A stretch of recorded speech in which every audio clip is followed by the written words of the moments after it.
Everybody, welcome back to the Infuriated Player show. That's definitely what this sign over here says. So today, I'm finally going to be bringing back the Infuriated Player after all this time. I know I haven't really uploaded anything in like the last 2 years or so. So now I'm finally going to be bringing back the Infuriated Player series. And today, the first video that we're going to be doing is a review of a game that was requested to me personally. And the game is called Mario is Missing for the Nintendo Entertainment System NES.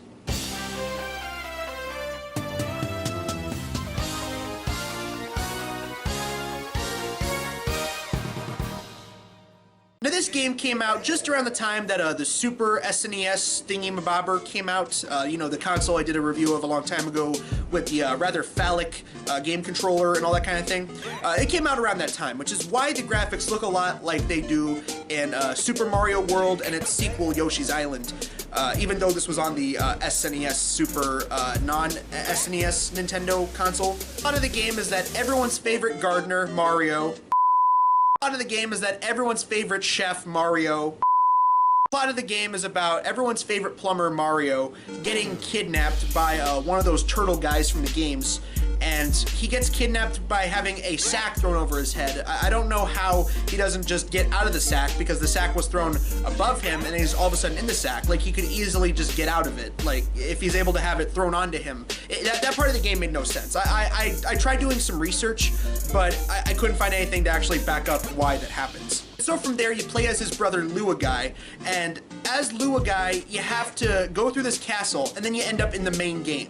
And for some reason, instead of taking place in, you know, the Mushroom Kingdom, Candyland, whatever it's called, instead we end up in some big city, and from there, it becomes an educational game. Like who plays video games for education? I mean, that's just stupid. So from there, instead of having the game be about Luaguy trying to find his brother Marlin in the big city after he was taken by the Ninja Turtles, instead, no, it becomes Luaguy having to go around and return a bunch of historical landmarks to their proper place, because apparently the Ninja Turtles have stolen them. For some reason, in this game, you can't walk on sidewalks. When you stand in the middle of the street, you get invisible cars honking. Like, what is this, Futurama? I mean, as an avid video game player, does anyone else just find it odd that for some reason this game takes place in some, like, regular-looking city instead of what's usually shown in every Marlin Brothers game? I just found that really weird. Why does this game take place in the big city? One of the worst things about this game is how you go from level to level. You have to get the item and then trade it into this lady who's working at like a help desk. But for some reason, she won't help Luaguy unless he's riding on the back of Godzilla and like on all the other games. Like, why can't you just return the item? Why do you have to be on the back of the dinosaur? Well, why do they have to do that? Is it because he's too short? Because if that's the case, she could totally see him when he's jumping, like they do in all the other Marlin Brothers games. They jump. You can jump over her desk. I think out of everything in this game, the most confusing thing to me is the fact that for some reason, one of the items you have to return to its proper place is you have to return Donkey Kong to the Chrysler Building in New York.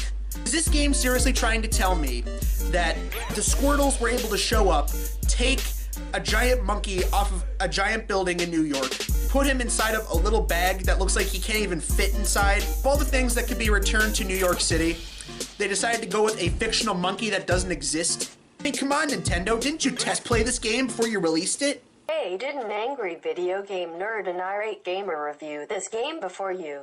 I mean, the only reason that I'm reviewing this is because it was requested, and I mean, I personally didn't even watch those guys' reviews. I stayed far away from their reviews so that I knew I wouldn't rip myself off. I think the only thing you didn't take from iGreat Kramer's video was the whole storyline segment where he was also reviewing that other educational Mario game. I think it was called, like, Mario's Time Machine or something. I think that was the only thing you didn't do in this review, dude. I will have you both know, as a fact, that the Angry Video Game Nerd and the Irate Gamer are actually friends now, okay? Like, they actually did a video together and everything. Look. Alright, a Street Fighter game? I can't wait to play this. Well, if it isn't Ryu, back off. I'll be playing this arcade game first. What? Well, that's what you think, Ken. Ass! Breakfast is ruined. Fuck! See, they did a video together. So why is everyone even still bringing up this constant beef?